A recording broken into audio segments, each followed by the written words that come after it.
ونسلم على سيدنا ومولانا محمد رسول النبي الكريم أما بعد فأعوذ بالله من الشيطان الرجيم بسم الله الرحمن الرحيم ولا تحسبن الله غافلا عما يعمل الظالمون آمنت بالله صدق الله مولانا العظيم۔ معزز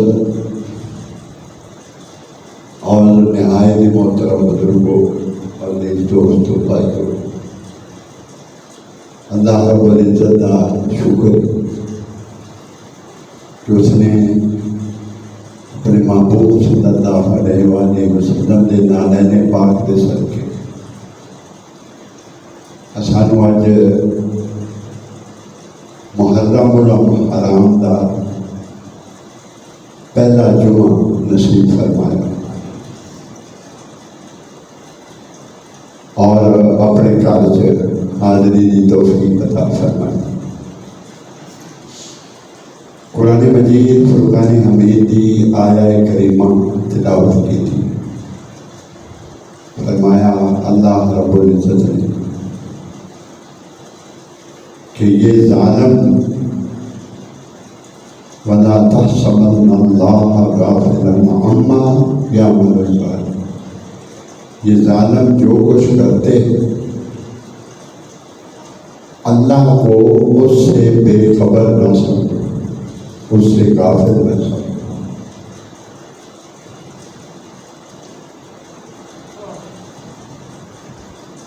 جس طرح پچھلے جمعہ المبارک تھے اہل بیت الزام تھی، عظمت اور اللہ کی بارگاہ دے وچ انہاں دی برگزیدگیت، آپ کا طیب پن، پاکیزہ پن جو اللہ رب العزت کی ذات اقدس نے بیان فرمایا، رب تعالیٰ نے خود بیان فرمایا، اس کا ذکر ہو چکا۔ اب اگلی گفتگو اس سے بعد بھی کئی جمعہ مبارک یہی گفتگو چلے، اس کی روشنی میں ہونے والی گفتگو کو سمجھنا آسان ہوگا۔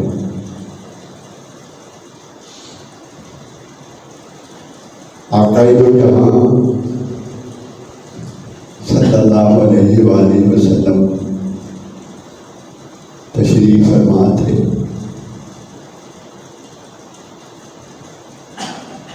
اور حضرت فاطمہ الزہرا رضی اللہ تعالیٰ عنہا کے ہاں حضرت حسن رضی اللہ تعالیٰ عنہ کا تولد ہوا۔ حضور صلی اللہ علیہ وسلم نے حضرت علی المرتضیٰ سے پوچھا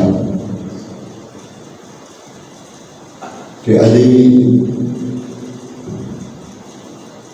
اس کا نام کیا رکھا ہے؟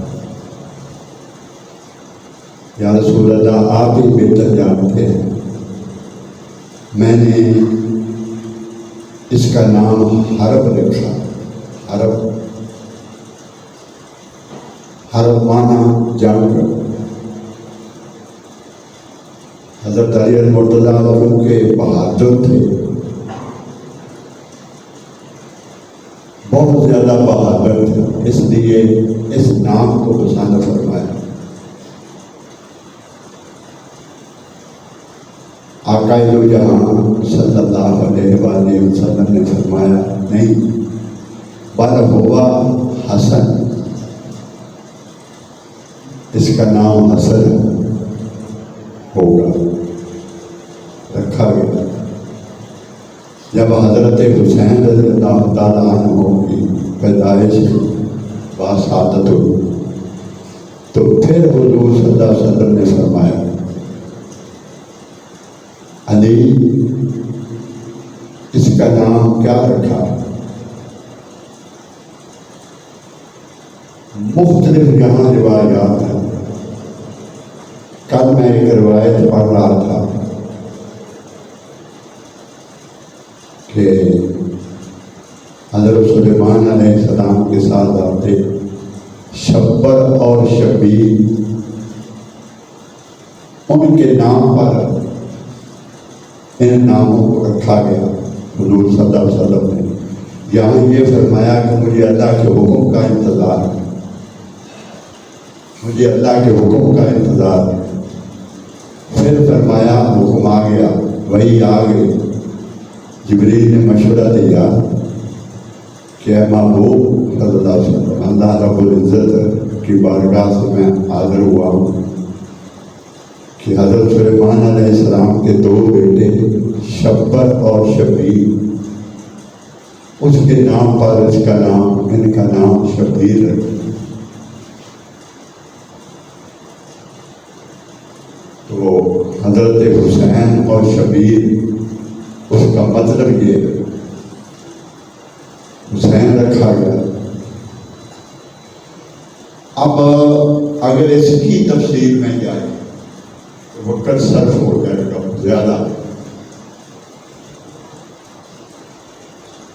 حضور شیخ الاسلام فرماتے ہیں، حضور تیر القادری صاحب، آپ فرماتے میں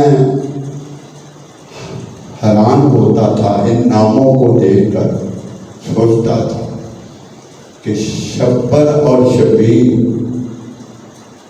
حسن اور حسین، دونوں جڑواں نام رکھنے کی کوئی وجہ ہوگی، اس میں حکمت کیا؟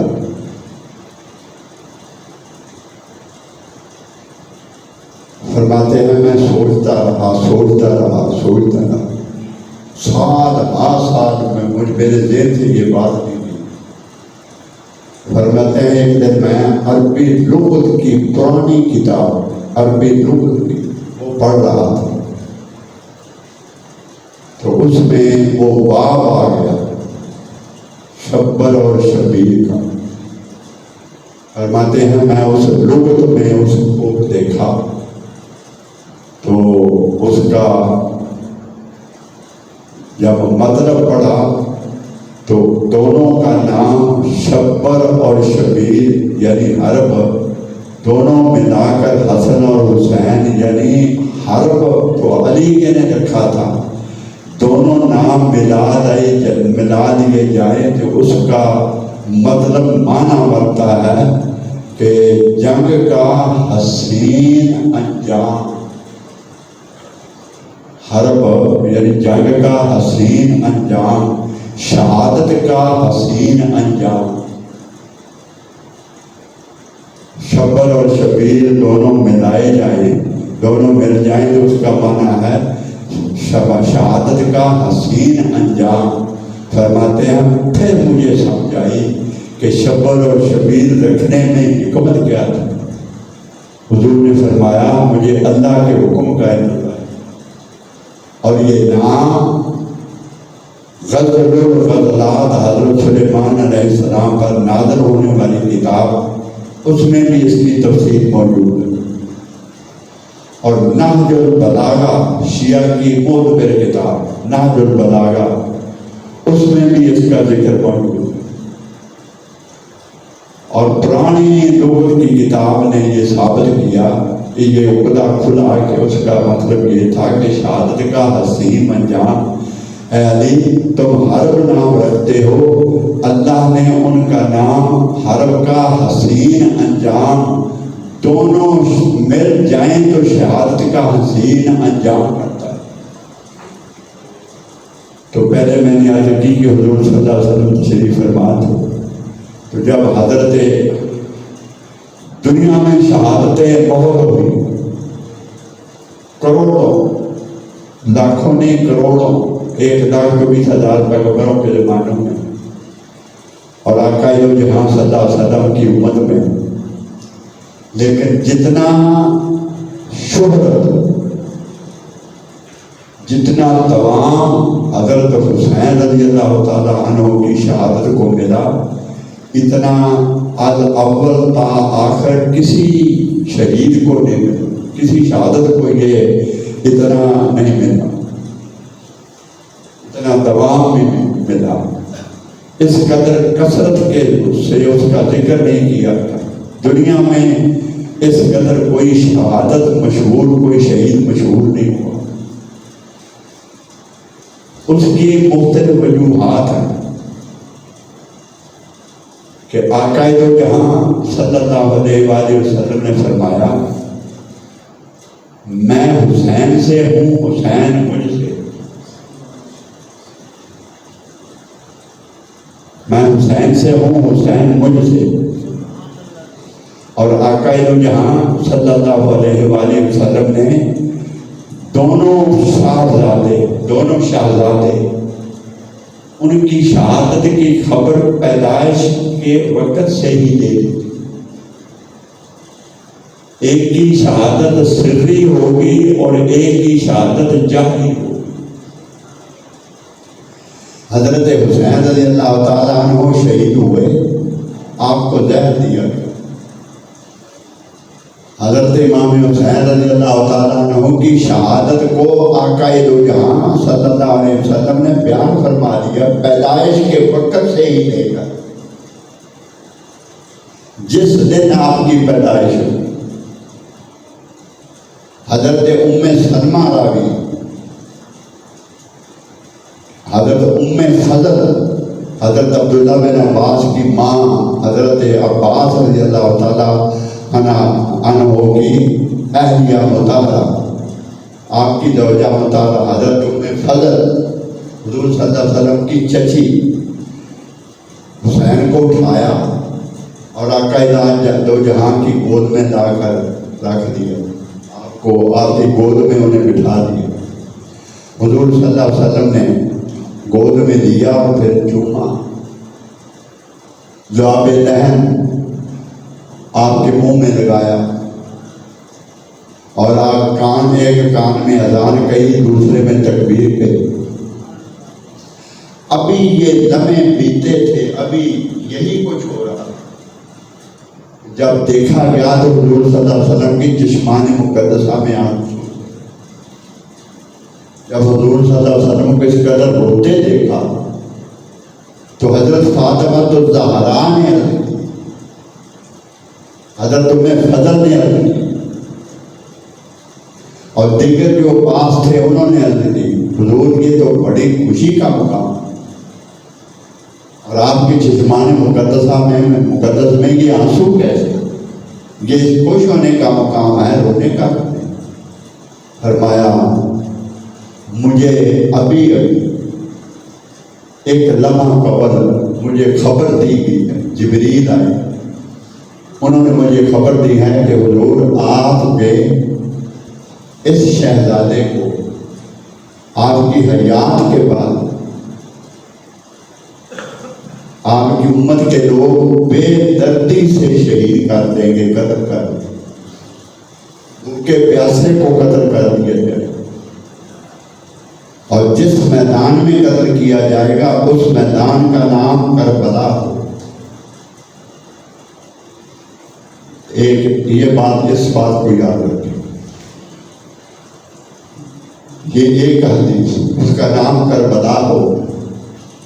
اور پھر دوسری حدیث، حضرت ابو ہریرہ رضی اللہ تعالیٰ عنہ اکثر یہ دعا فرمایا کرتے تھے، اکثر حضور کی کہ سال مبارک کے بعد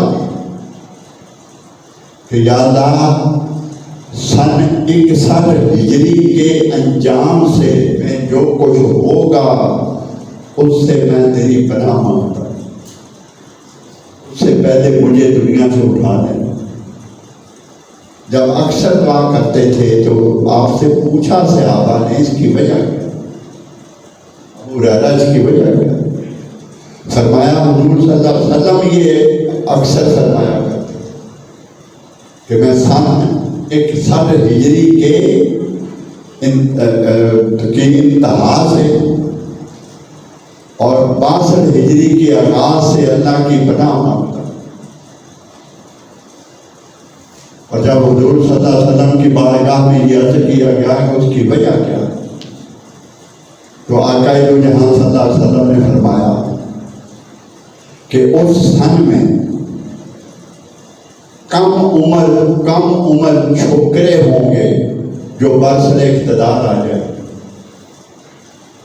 اور ایک جگہ آقا دو جہان یزید کا نام تک لیا کہ میری سنت کو جو تبدیل کرے گا، سب سے پہلے جو تبدیل کرے گا اس کا نام یزید ہوگا، وہ بنو امیہ سے. اور پھر آقا دو جہان صلی اللہ علیہ وسلم نے حضرت ام سلمہ کو جب یہ بیان فرمایا کہ یہ میرا بیٹا شہید کر دیا جائے گا، اور آپ نے ایک شیشی عطا فرمائی حضرت ام سلمہ کو، اس شیشی میں مٹی تھی.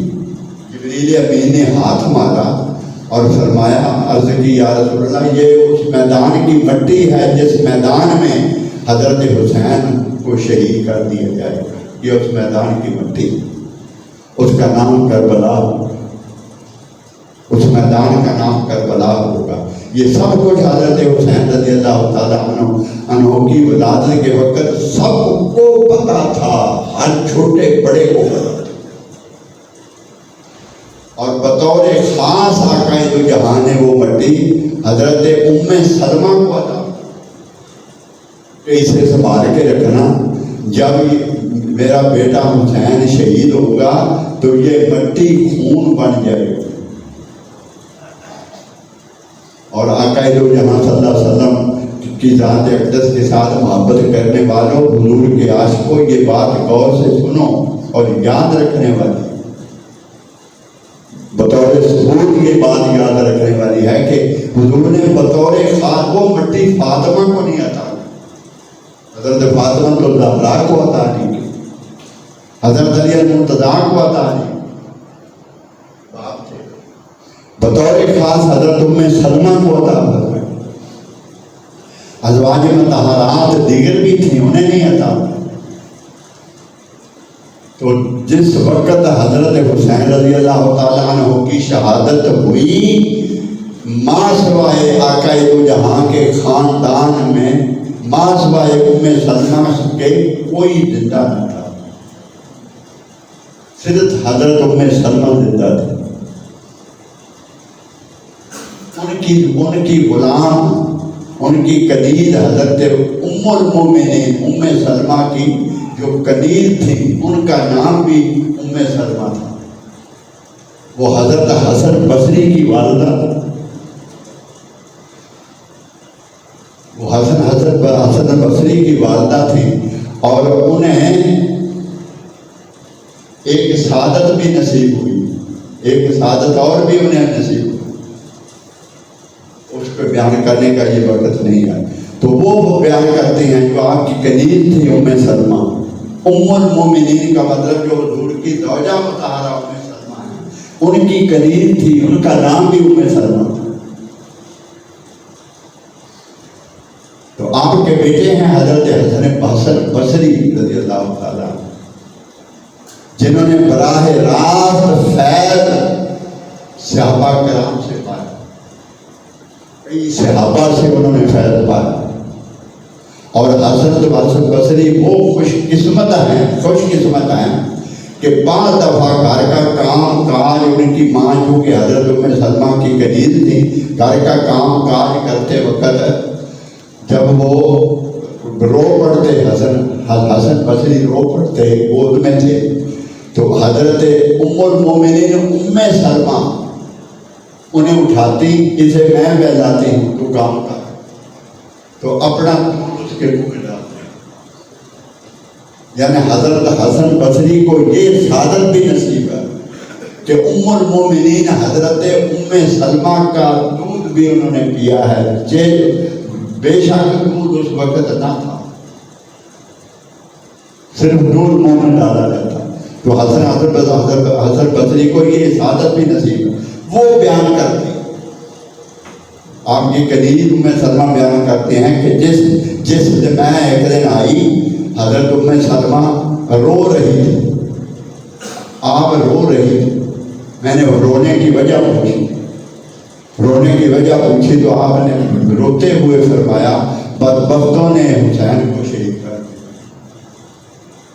ابھی ابھی خواب میں آقا دو جہاں تشریف لائے تھے اور آپ کی حالت یہ تھی کہ گرد آلود آپ کے کپڑے تھے اور بال مبارک بکھرے ہوئے تھے, چہرے پر غمگین حضوروں کو حضر کے آثار تھے. میں نے عرض کی حضور نے فرمایا میں سارا دن کربلا میں رہا اور وہاں سے یہ خون جمع کرتا رہا ہوں اور یہ خون لے کر میں خدا کی بارگاہ میں شکایت کے لیے جاتا ہوں. اگر یہی دلیلیں دیتے جائیں کہ حضرت حسین رضی اللہ تعالیٰ عنہ کی شہادت جاری تھی تو میرا خیال ہے ایک جمعہ نہیں کئی جمعے لگ گئے. بعض بدبخت جہاں تک کہہ جاتے ہیں بے خبری میں نہیں بدنگتی میں, جن کا ذکر پچھلے جمعہ المبارک پر ہو چکا, جو اہل بیت الزام کی معاذ اللہ مستغفر اللہ شان نہ بیان کرتے ہیں نہ سن سکتے. یہ جو نصیب نہیں وہ بدبخت شان کو گھٹانے کے لیے ہمہ وقت کوشاں کرتے ہیں.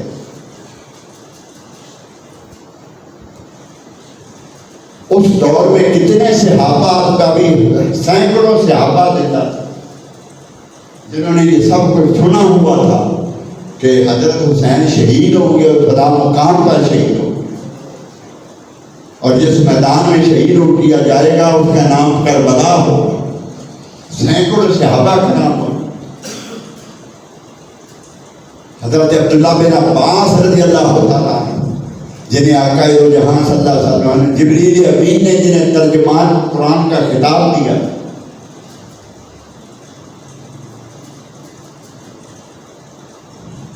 جو حافظ حدیث بھی تھے اور ترجمان قرآن تھے, امت مسلمان کے سب سے بڑے محدث, سب سے بڑے مفسر حضرت عبداللہ بن عباس ابھی حیات تھے. آپ نے حضرت امام حسین کو روکا تھا جانے سے. کیوں؟ آپ کے سفر میں خیر نہیں, آپ نہ جائیں. مطلب یہ تھا کہ وہ سب کچھ سنا ہوا تھا, لیکن جو میرے آقا فرما گئے تھے حضرت امام حسین روح گردانی اسے کر سکتے تھے. یہ تم نے کیسے سوچ لیا کہ حضرت حسین رضی اللہ تعالیٰ معاذ اللہ اسے پھر جاتے, اس وقت مدینہ اور یزید کی بیعت کرتے؟ یہ کیسے ہو سکتا تھا؟ آقا دو جہاں صلی اللہ علیہ وسلم نے جو سید الشہداء کا خطاب حضرت حسین کو عطا فرمایا تھا وہ کیسے آپ کو نصیب ہو؟ سید الشہداء, شہداء کے سردار حضرت امام حسین نے کہلانا تھا, اور یہ لقب آقا دو جہاں صلی اللہ علیہ وسلم نے عطا فرمایا تھا. اور جب آپ تشریف لے جانے لگے, جب حضور صلی اللہ علیہ وسلم تشریف لے جانے لگے تو آپ کے بہنوئی حضرت زینب کے خامد جن کا نام حضرت عبداللہ بن جعفر تھا, وہ بہت بڑے تاجر تھے.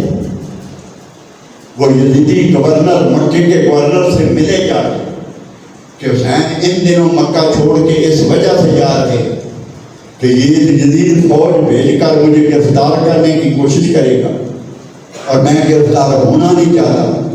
اہل کوفہ نے خطوط لکھے, وہ بیعت کے لیے آپ کو بلا رہے, اور وہ خطوط جو کوفہ سے آئے تھے, لوگوں میں اور آپ ہوتے تو جان بچانے کے لیے ان خطوط کو نظر انداز کر سکتے تھے, لیکن وہ حضرت حسین رضی اللہ تعالیٰ عنہ وہ آقا دو جہاں صلی اللہ علیہ وسلم کے بیٹے تھے, وہ ان سے روح گردانی کیسے کر سکتے تھے؟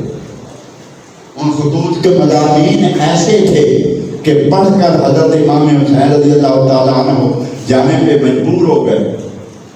1200 خطوط تھے, مختلف روایات, 700 بھی آتا, 300 بھی آتا, 900 بھی آتا ہے, 1200 خطوط. آپ نے میدان کربلا میں جب جنگ شروع ہونے لگی تو سب سے پہلے جو حضرت حسین نے خطبہ یزیدی فوج کے سامنے جو خطبہ ارشاد فرمایا وہ خطبہ نہیں, وہ پہلے خدا تھا جو یزیدیوں پہ ٹوٹ پڑا تھا. جس کا جواب ان کے پاس کوئی نہ تھا، پھر انہوں نے اپنی بارگی سے حملہ کر دیا، ان کے قدم تک مگا گئے تھے، زمین ان کے پاؤں کے نیچے سے نکل گئی، اور آپ نے وہ تھیلا الٹ دیا تھا میدان کربلا۔ یہ خطوط ہیں تمہارے جنہوں نے مجھے بلایا، میں اپنے آپ نہیں آیا۔ وہ بدبخت جنہوں نے خطوط لکھے تھے وہ اس جنگ میں یزیدی فوج میں شامل تھے، اور جب آپ کو شہید کر دیا گیا، آپ کو شہید کر دیا گیا، بچوں کو شہید کر دیا گیا، 72 تن سب شہید کر دیے گئے، صرف عورتیں رہ گئیں، وہ انہیں قید کر دیا گیا، صرف حضرت امام زین العابدین بقایا تھے، وہ بیمار تھے، اب مزاحمت کرنے والا کوئی نہ تھا، سب کچھ تو مال غنیمت ان کے لیے تھا۔ خیموں کو جلانے کی وجہ کیا تھی؟ خیمے کیوں جلا دیے؟ وہ صرف ثبوت مٹانے کے لیے کہ وہ خطوط کہیں پکڑے نہ جائیں۔ جو اس وقت یا اس زمانے میں، میں اس طرف جانا نہیں چاہتا، اگر زبان کھل گئی، جس طرح کچھ کتابوں میں دیکھا ہے یا پڑھا ہو، اگر وہ سارا کچھ بیان کر دیا جائے تو میرا خیال ہے شاید آگ لگ جائے۔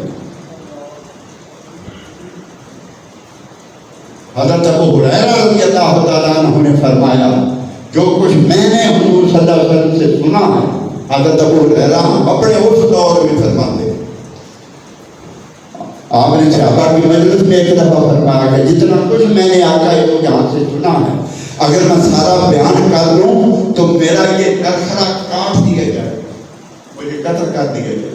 مطلب کیا ہے کہ اتنا سچ ہے جو اس وقت جو ایسے محب بنے کرتے ہیں، اس وقت ان ساری سازشوں میں یہ شہید تھے، جو اس وقت محبین ہیں اور حمل کا ڈنڈورا دنیا بھر میں پیٹتے پھرتے۔ بدبختوں اپنے بڑوں کی تعریف کو دے،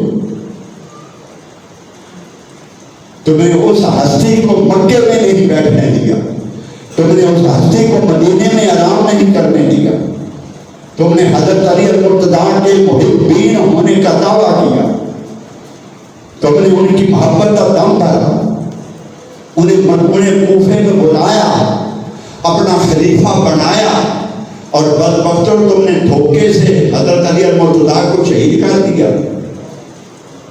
پھر حضرت حسین رضی اللہ عنہ کو خط لکھ کے بلایا، 1200 خطوط لکھے کہ ہماری جانیں حاضر ہیں، ہمارے باغات ہیں، باغات پک چکے ہیں، پھل پک چکے ہیں، آپ کا انتظار کر رہے ہیں، ہم اپنی مال و جان اولاد سب کچھ آپ پر قربان کر دیں گے۔ جب حضرت امام حسین رضی اللہ تعالیٰ عنہ یہاں سے چلے تھے تو تم نے سارا کچھ چھوڑ کے یزیدی فوج کو اختیار کر لیا، تو جب وہاں سے دھمکی ملی تھی تو امام حسین کا ساتھ چھوڑ گئے۔ آج وہ شرماتے پھرتے ہیں۔ یہ حضرت زینب رضی اللہ تعالیٰ عنہ نے، اللہ کی عزت کی قسم، حضرت زینب نے دعا کی تھی دمشق میں، جب حضرت امام حسین اور سارے شہداء کے سروں کو نیزوں پہ اٹھا کے آگے لے جایا جا رہا تھا، اور ساتھ جلوس تھا، اور ساتھ وہ لوگ پیٹتے تھے کہ ہم کیا کر بیٹھے، یہ یزید نے بیوقوف دنیا کو بڑھانے کے لیے، اپنے اقتدار کو طول بخشنے کے لیے یہ سارا ایک ڈھونگ رچایا تھا۔ تو حضرت زینب رضی اللہ تعالیٰ عنہ آپ اس مجمع سے مخاطب ہوئی اور آپ نے فرمایا، ظالموں تم نے سب کچھ کیا، سب کچھ تم نے کیا، اور ہم دھوکہ دے رہے ہو، آج دھوکہ دے رہے ہو کہ ہم پچھتا رہے ہیں کہ کیوں قتل کیا گیا۔ میں بد دعا دیتی ہوں کہ قیامت تک تم اسی طرح پیٹتے نظر ہو۔ یہ حضرت زینب رضی اللہ تعالیٰ عنہ کی بد دعا تھی۔ اب اپنا مضمون کی طرف آتے ہیں۔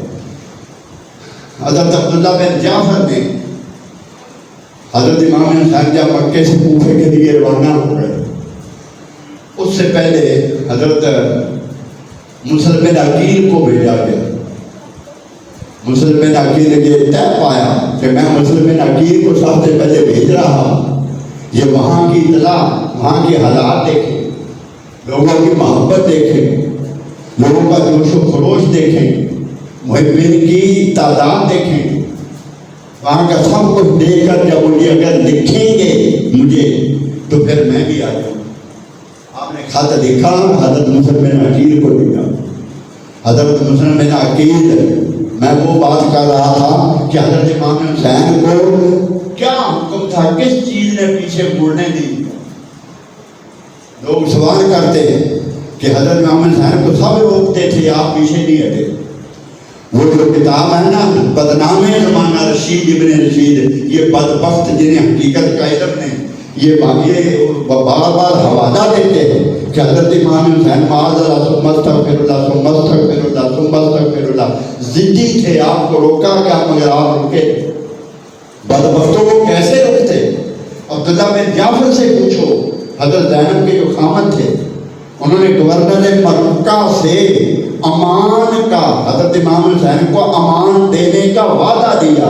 انہوں نے کہا تاریخ تم لکھ لو، دستخط مور میں لگا دوں گا۔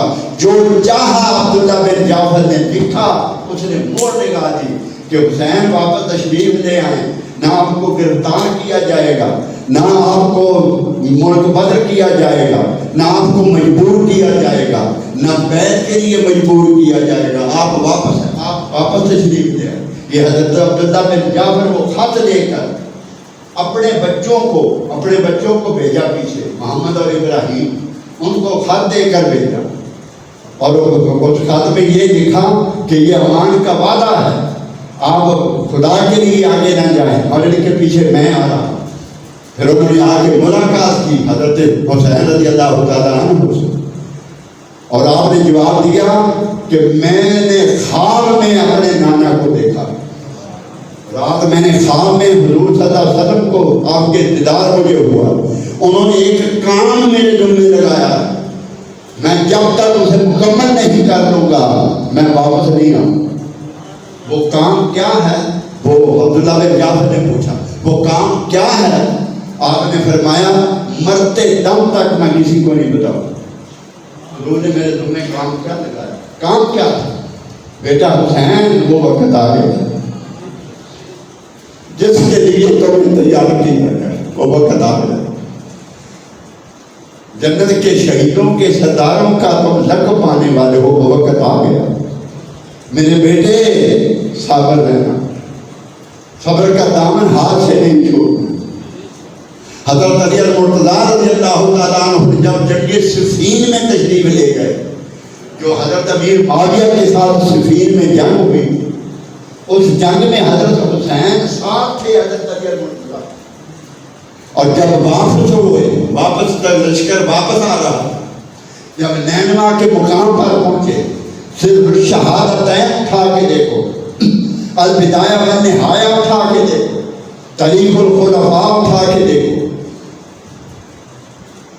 شہداء کربلا اٹھا کے دیکھو، مولانا حسین کاشمی کو اٹھا کے دیکھو، تبری کو اٹھا کے دیکھو، البدایہ والنہایہ کو اٹھا کے دیکھو، کوئی تاریخ کی کسی محدث کی تحریر کو پڑھ لو، ہر کوئی یہی کہتا ہے، ہر کسی نے یہی لکھا ہے کہ اس حسین جب وہ لشکر واپس آ رہا تھا جس میں حضرت امام حسین خود بھی تھے، اور جب اس مقام پہ پہنچے، آپ نے کسی حضرت علی المرتضیٰ نے پوچھا کسی سے کہ یہ مقام کیا ہے، اس جگہ کا نام کیا ہے؟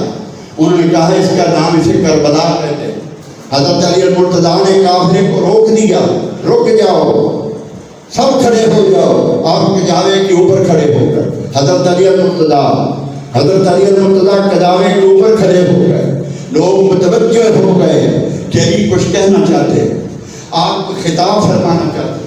حضرت امام حسین ساتھ بیٹھے ہوئے تھے اس خطاب میں، حضرت علی المرتضیٰ کے ساتھ بیٹھے ہوئے، آپ نے حضرت علی المرتضیٰ نے اونچی آواز میں کہا لوگو غور سے سنو، اگلو تم بھی سن لو، پچھلو تم بھی سن لو، جس جگہ سے ہم گزر رہے ہیں یہ میدان کربلا ہے، یہ وہ میدان کربلا ہے جس جگہ میری اولاد کو بے دردی کے ساتھ شہید کر دیا جائے گا، یہ وہ نہر فرات ہے جس کا پانی میری اولاد پہ بند کر دیا جائے گا، یہ وہ جگہ ہے جہاں میری اولاد کے خیمے لگے گے، یہ وہ جگہ ہے جہاں لاشیں گریں گی.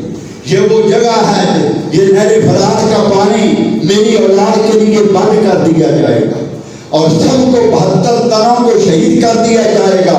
اور وہ ایسی شہادت ہوگی جس پر زمین بھی خون کی آنسو روئے گی، آسمان بھی خون کی آنسو روئے گی. اس دن، اس جنگ، اس موقع پہ، اس خطاب میں حضرت امام حسین تشریف فرما. کون کہتا ہے کہ آپ بے خبر تھے، آپ اقتدار کے لیے جا رہے تھے؟ بدبختو، اگر اقتدار کے لیے جانا ہوتا، اس کا ذکر اگلے جمعہ المبارک پر کریں. اقتدار کے لیے جانا ہوتا تو وہ حضرت حسین تھے. اپنی اپنی مساجد میں اکیلے بیٹھ کے اب عوام بے خبر جو ہوتی ہے، جو لوگ ان پڑھ ہوتے ہیں، ان میں آ کے تم خطاب بھی کرتے ہو، بیان بھی کرتے ہو. اگر سامنے آؤ تو تمہیں بتایا جائے. حضرت غلام غوث قوالیانی پر جب ان ڈاکوؤں نے حملہ کیا تو وہ 70 افراد تھے حملہ کرنے والے، وہ سب کو قتل کرتے رہے. آپ مقام رضا پہ فائز تھے، مقام رضا پہ فائز تھے حضرت غلام غوث قوالیانی. جب وہ سب کو لوٹتے سب کو قتل کرتے آپ تک پہنچے. آپ کے پیچھے آپ کی نواسی جس کی عمر 9 برس تھی، اس کے کانوں میں سونے کی بالیاں تھیں. ایک ڈاکو جب وہاں تک پہنچا، قتل کرتے رہے. آپ اللہ کے حکم، آپ اللہ کی رضا میں مست رہے، چیخیں اٹھتی رہی. غلام غوث خاموش رہے، اللہ کی یاد میں مگن رہے. وہ سب لٹتے رہے. غلام غوث، حضرت غلام غوث اپنے ذکر میں مبتلا رہے، اپنے ذکر میں مشغول رہے. جب انہوں نے سونے کی بالیاں اس نواسی کے کانوں سے چھینچی، وہ کان چرے. اس بچی کی ایسی جگردوز چیخ تھی کہ آپ کو مقام رضا پہ مزید فائد رہنا آپ کے لیے مشکل ہو گیا. آپ کے پاس گھوڑے کو ہانکنے کے لیے، گھوڑے کو چلانے کے لیے ایک چھوٹی سی لکڑی کی چھڑی تھی. آپ نے پیچھے دیکھے بغیر اسے گھمایا، اس چھڑی کو پیچھے گھمایا تھا. خدا کی عزت کی قسم 70 ڈاکو تھے، سب کے سر قلم ہو گئے. مورچی دروازہ اس علاقے میں آپ کا مزار ہے، مجھے وہاں کی حاضری نصیب ہوئی ہے. حضرت غلام غوث قوالیانی یہ ان کے غلام ہیں. وہ محبت اہل بیت میں ولی بنتا ہے. یہ وہ ولی محبت اہل بیت میں بنتا ہے. ارے جو محبت کرنے والے ہوں، جو غلام ہوں، اگر ان کی یہ طاقت ہے تو وہ تو تاجدار کائنات کے نواسے تھے. وہ تو حضرت حسین رضی اللہ تعالیٰ عنہ تھے، وہ کسی کے محتاج نہ تھے. بدبختوں اپنی زبانوں کو بند رکھو. وہ سب کچھ جانتے تھے، یہ سب کچھ خدا کی رضا تھی اور اس خدا کی رضا پہ راضی تھے. وہ ایک امتحان تھا، جو امتحان آپ نے دیا اور آپ اس میں سرخرو ہوئے، آپ اس میں سرخرو ہوئے. اس کی تفصیلات اگلے جمعہ المبارک پر انشاءاللہ العزیز بیان کی جائیں گی. حضرت آپ نے فرمایا میں پہلے حضرت امام مسلم کو بھیجتا ہوں، وہ آ کے وہاں کی اطلاع مجھے دیں گے، لوگوں کا جوش و خروش دیکھیں گے، وہ مجھے اطلاع دیں گے، پھر میں چلا آؤں گا. حضرت امام مسلم تشریف لے گئے. سب سے پہلے مختار میں عبیدہ سکتی کے گھر آپ نے ڈیرا ڈالا، وہاں بیٹھے. پہلے ہی دن 18,000 خوفیوں نے بیعت کر دی. 18,000 خوفی بیعت ہو گئے. ہر طرف حسین کا تذکرہ تھا، ہر طرف امام مسلم کو سلام کرنے کے لیے آ جا رہے تھے. سارے کوفے میں ایک گلگلہ تھا، ایک وبا تھا، ایک قافلے آ رہے تھے، قدم چوم رہے تھے، بیعت ہو رہے تھے، واپس جا رہے تھے. یزید کو جب اطلاع ہوئی تو اسے فکر ہوا کہ مولانا تخت اقتدار میرے قدموں سے نکلا جا رہا. نعمان بن بشیر وہاں کے حاکم تھے، لیکن انہوں نے کوئی تعارض نہ کیا. جب یزید نے بدنام زمانہ اس شخص کو گورنر کوفہ مقرر کیا جو بدبخت حرام زادے کا بیٹا. میں نے زبان سے دیکھو کیا کہہ دیا. ہاں، اللہ کی عزت کی قسم، حرام زادے کا بیٹا تھا. اس کا باپ زیاد بن عبیہ اپنے باپ کا بیٹا، پڑھو تاریخ ساری. اگر یہ سب کچھ سچ ثابت نہ ہو تو میرا سر قلم ہونے کے لیے تیار. بدبختو تم کہتے ہو کہ اس کا گناہ کوئی نہیں. اس نے اہل بیت کو کچلنے کے لیے حرام دعوت کو مقرر کیا. تم امیر المومنین، اس بدبخت کو امیر المومنین کہتے ہو. میرے آقا صلی اللہ علیہ وسلم کو قیامت کے دن کیا منہ دکھاؤ گے کہ تم حضور کی امتی ہو؟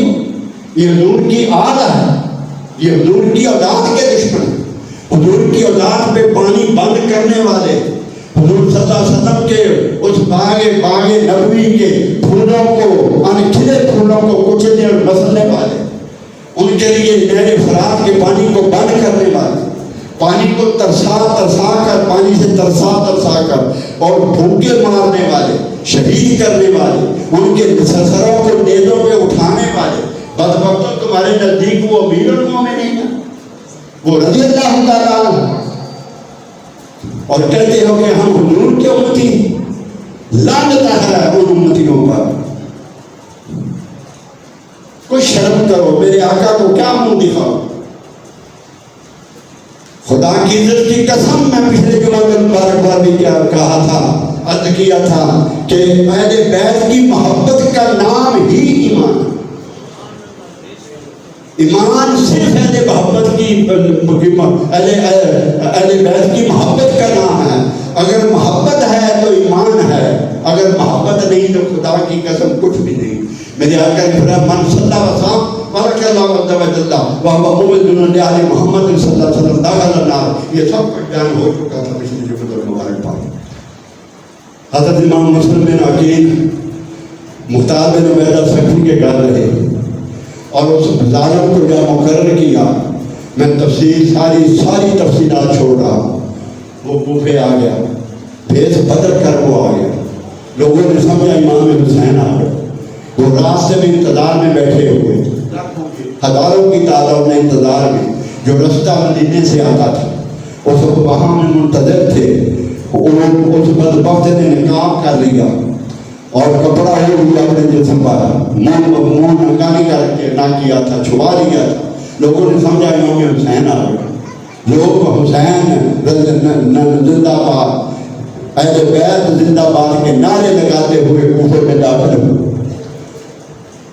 وہ سیدھا دارالعمارت کی طرف چلا. لوگوں نے سمجھا حسین آ گیا. سارا کوفہ باہر آ گیا. لوگ دیوار پہ چڑھ گئے، مکانوں کی چھتوں پر لوگ کھڑے تھے اور وہاں کھڑے پھول پھینک رہے تھے، نعرے لگا رہے تھے.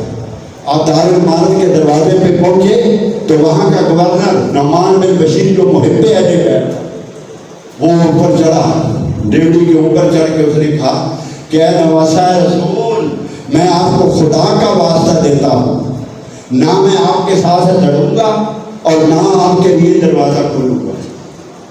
میری ڈیوٹی ہے اور نہ میں لڑوں گا. آپ اہل بیت، اس لیے میں ریکویسٹ کرتا ہوں کہ آپ واپس تشریف لے جائیں. اس نے کہا آستے سے ندی کو کھڑا کہ بدبخت دروازہ کھول. اور کسی آدمی نے بتایا کہ یہ جو بدبخت عبید اللہ بن زیاد، پھر دروازہ کھل گیا، وہ اندر چلا گیا اور اندر جاتے ہی پھر اس نے طوفان بدبیری بپا کیا. لوگوں نے سے پتہ لگا چلا کہ یہ حسین تو نہیں، یہ تو عبید اللہ بن زیاد ہے بدبخت. لوگ بہت شرمسار کر اپنے گھروں میں چلے گئے. اس نے اس قلعے میں جا کر لوگوں کو بلایا، ایک جمع غفور بلایا اور اس میں تگڑی تہدید امیز تقریر کی. میرے باپ کو تم جانتے، جس نے لکڑ پتھر سب جلا دیے، سب ران دیے تھے. میں اپنے ظالم باپ کے ٹھیک نشانے پر میں تمہیں زندہ نہیں چھوڑوں گا. شام کی فوجوں کا خیال کرو، وہ کتنی تعداد ہے. میں قریب کے بدلے بعید کو پکڑوں گا، کسی کو زندہ نہیں چھوڑوں گا. وہ چھوٹے گا جو اہل بیت کا پتہ ہمیں دے گا، کسی کو زندہ نہیں چھوڑا جائے گا. جب اہل کوفہ نے یہ خبر سنی، اہل کوفہ نے جب یہ خبر سنی تو سب تتر بتر. ابھی دھمکی سنی سب کے طبیعت ہو گئی. ہانی بن عروہ کے آپ مہمان تھے. ہانی بن عروہ وہ روسائے کوفہ میں سے تھا. آپ اس کے گھر قیام پذیر ہو گئے. مختار بن عبیدہ سخی کا گھر چھوڑ دیا اور ہانی بن عروہ کے گھر تشریف لے آئے. اس بدبخت کو پتہ چل گیا کہ کیسے پتہ چلایا گیا کہ امام مسلم کس گھر میں ہیں. پہلے اعلان کیے گئے کہ اسے سزا دی جائے گی، جو زندہ پکڑا دے گا اسے انعام دیا جائے. اس بدبخت نے ایک اپنے غلام کو بھیجا جو بھیس بدل کر اس نے وہ لوگوں سے پوچھتا پھرتا تھا. مجھے اہل بصرہ نے بھیجا، میں حضرت امام مسلم کا محب ہوں، محب اہل بیت ہوں، امام مسلم کا دیدار کرنا چاہتا ہوں، آپ سے بیعت ہونا چاہتا ہوں، مجھے اہل بصرہ نے بھیجا ہے. یہ سارا کچھ وہ پوچھتا حضرت مسلم عقید تک پہنچ گئے. رات رہا 3000 درہم اس بدبخت نے دیے تھے عبید اللہ بن زیاد کہ بہانہ کرنا یہ مجھے اشراف بصرہ نے دیے اور سب آپ کے محب ہیں اور سب پیچھے آ رہے ہیں، سارا بصرہ آپ کا محب ہے. اس نے 3000 درہم پیش کیے اور صبح واپس جا کر اس نے عبید اللہ بن زیاد کو سب کچھ بتا دیا. اب اس نے آدمیوں کو بھیجا، ہانی بن عروہ کو گرفتار کے لیے کر دیا. میں ساری تفصیلات چھوڑ رہا ہوں. ہانی بن عروہ کو بلایا کر یہ تو نے کیسے سوچ لیا کہ تم یزید کے دشمن کو اپنے گھر میں تم نے پناہ دی ہوئی ہے. آپ نے فرمایا نہیں. اس نے کہا کہ وہ غلام کو کہا کہ اٹھ کے کھڑا ہو. خود آپ نے غلام کو دیکھا، آپ حیران رہ گئے کہ یہ بدبخت یہ تو غلامی کے روپ میں بدبخت دشمنی کرتا ہے. یہ سب کو جو کچھ آج ہم دیکھ رہے ہیں حکومت میں جو کچھ ہو رہا ہے، اسے شروع کرنے والا کون ہے؟ اسلام کی تاریخ میں سب سے پہلے یہ کس نے کیا؟ یہ سب کچھ کس نے کیا تھا؟ اہل بیت کے کردار تو یہ تھا، اہل بیت کا کردار کہ ہانی بن عروہ کے ہاں ایک مہمان آیا ہوا تھا بصرہ سے. اس کا نام تھا شریک بن آعور، اس کا نام تھا. وہ بیمار تھا. عبید اللہ بن زیاد کو پتہ چلا. اس نے پیغام بھیجا کہ میں تمہاری اجازت کے لیے صبح آؤں گا.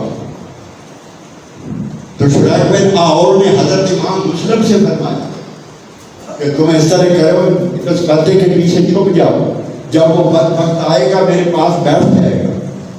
آپ پردے کے پیچھے بیٹھے ہو، جب میں کہوں مجھے پانی دو تو آپ اس کے بعد تشریف لے آئے، اسے قتل کر دیں.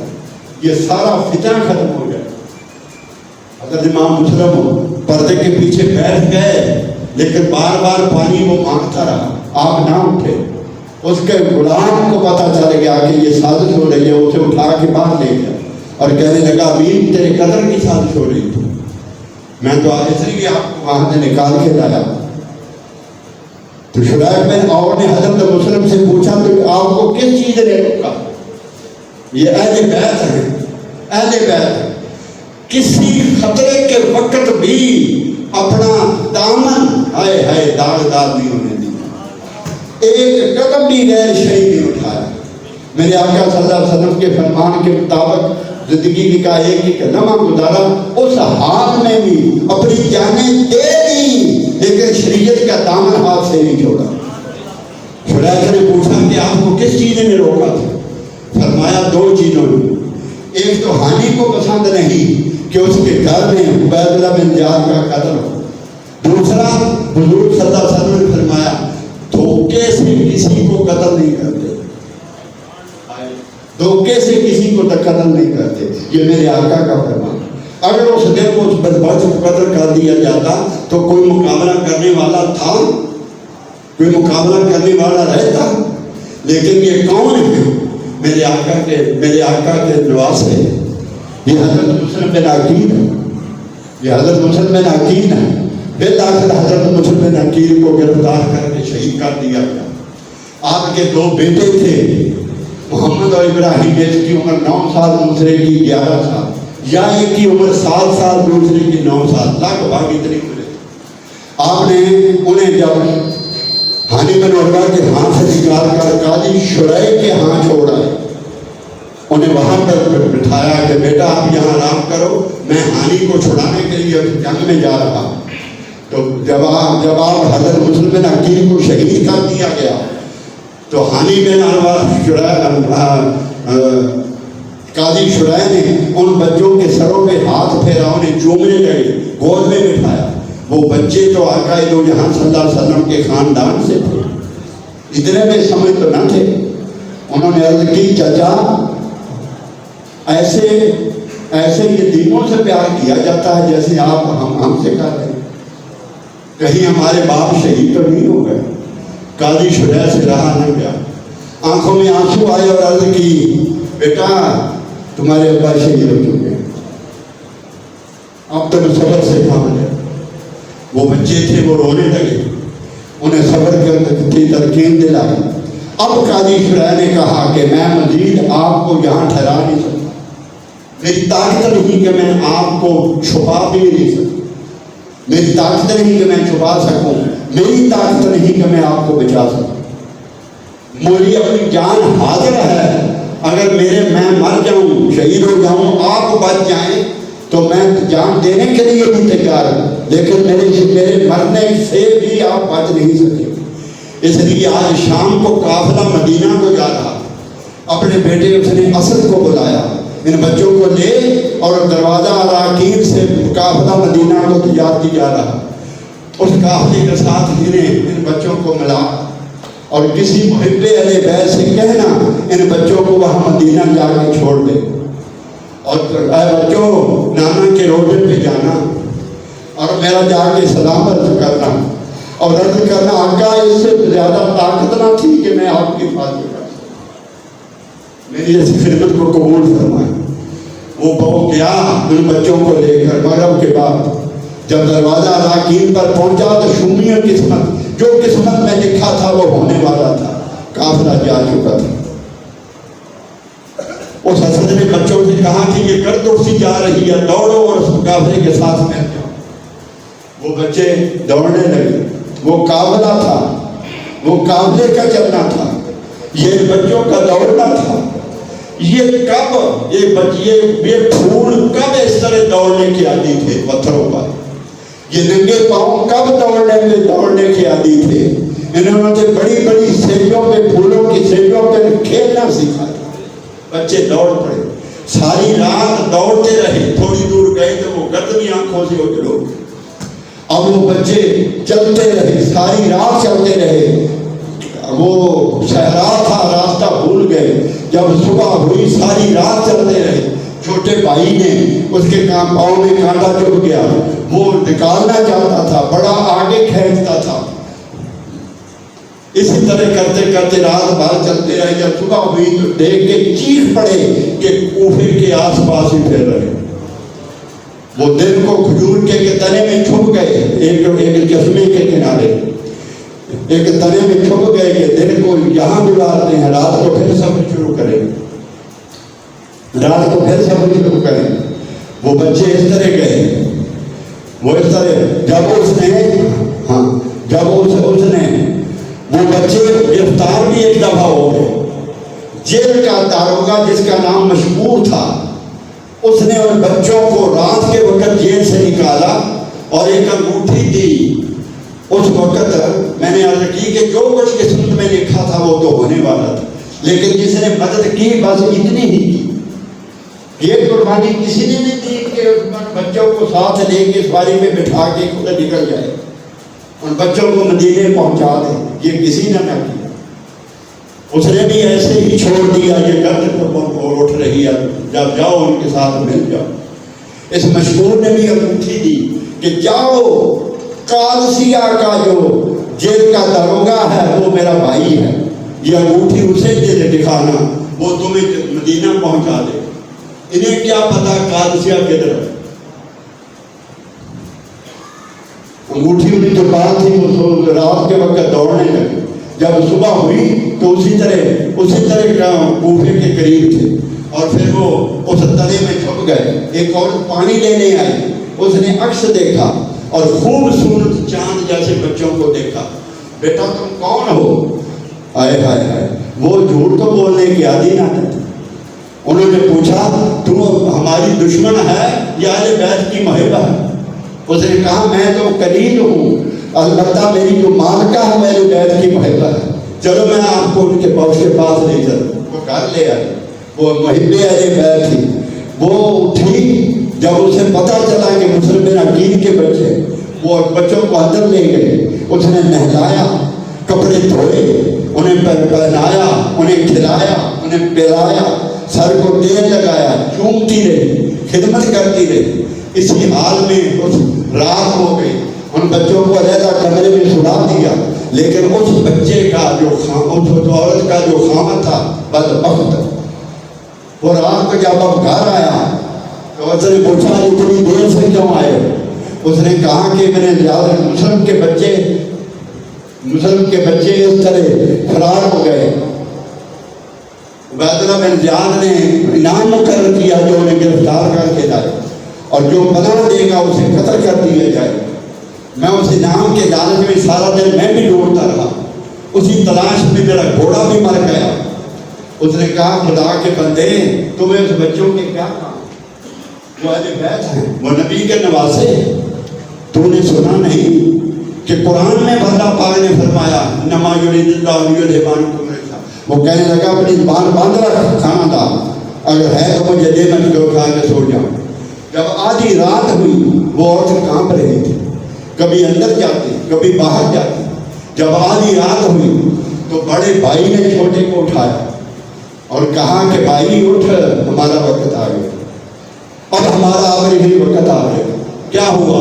میں نے خواب دیکھا، نانا جان اور ابا جان علی المرتضیٰ ہیں، نانی فاطمہ تو زہرا ہیں، اور حضور صلی اللہ علیہ وسلم حضرت مسلم سے پوچھ رہے ہیں مسلم تم پہلے تم آگے آ گئے ہو، بچوں کو ظالموں کے حوالے کر آئے ہو۔ تو ابا جی نے عرض کی یا رسول اللہ وہ بچے تھوڑی ہی دیر ہے ابھی آنے والے۔ چھوٹے نے کہا خدا کی قسم یہی خواب میں نے بھی دیکھا۔ دونوں ایک دوسرے کے ساتھ لپٹ کر رونے لگے، زیادہ پتا رونے لگے۔ جب شور ہوا وہ بدبخت اٹھا، اس نے اپنی بیوی سے کہا یہ شور کیسا؟ ادھر پڑا، دروازہ جب کھولا روشنی کی تو اس کو دیکھ کے سمجھ گیا، اس عورت کا خامد سمجھ کر ان بچوں نے سچ بول دیا کہ تم کون ہو؟ وہ کہنے لگے ہم مسلم بن عقیل کے بچے۔ اس بدبخت نے تماچے مارے منہ پر۔ خدا کی عزت کی قسم، اللہ کی عزت کی قسم، میں نے ایک اللہ کے بندے کو خطاب کرتے ہوئے یہ بیان کرتے ہوئے سنا تھا کہ جب تماچے مار رہا تھا زمین ہل رہی تھی، قبر فاطمہ ہل رہی تھی۔ اگر اللہ کو منظور نہ ہوتا تو آسمان سے اے اللہ تم نے پتھر کیوں نہ برسا دیے، تم نے آسمان سے آگ کیوں نہ برسا دی؟ یہ کون ہیں جنہیں تھپڑ پڑ رہے ہیں؟ تیرے اس محبوب کے بیٹے ہیں جس کی خاطر تم نے اس کائنات کو پیدا کیا۔ یہ اس کے نور نظر ہیں، یہ اس کے نور نظر ہیں جن کو تیری بارگاہ میں ختم الامت کا تاج پہن کر تو نے اسے بھیجا ہے۔ ارے کائنات کا ذرہ ذرہ جس کے حکم کا پابند ہے، ہر شے جس کے حکم کی پابند ہے، جو تیرا محبوب ہے، یہ اس کے نواسے ہیں۔ ارے آسمان کو قیامت کیا نہ بپا ہو گئی، اے فرشتے تم نے کیسے برداشت کر لیا، اے میکائیل تو نے کیسے برداشت کر لیا، اسرافیل تو نے کیسے برداشت کر لیا، اسرائیل تو نے کیسے برداشت کر لیا۔ جب نبی کے نواسوں کو وہ بدبخت تماچے مار رہا تھا اور تم کھڑے ہوئے دیکھ رہے تھے، ان بدبخت نے بچوں کو کھینچا۔ وہ عورت پاؤں میں پڑی، منتیں کرتی رہی، سماجتیں کرتی رہی۔ جب اس نے تلوار اٹھائی اس عورت کو قتل کرنے کے لیے، وہ ڈر کے مارے پیچھے ہو گئے۔ اس کو اپنے غلام کو ساتھ لیا، اپنے بیٹے کو ساتھ لیا، نہر فرات کے کنارے لے گیا اور اپنے غلام سے کہنے لگا انہیں قتل کر، انہیں قتل کر۔ وہ کہنے لگا میں قتل نہیں کر سکتا، نبی کے نواسوں کو میں قتل کروں؟ بدبخت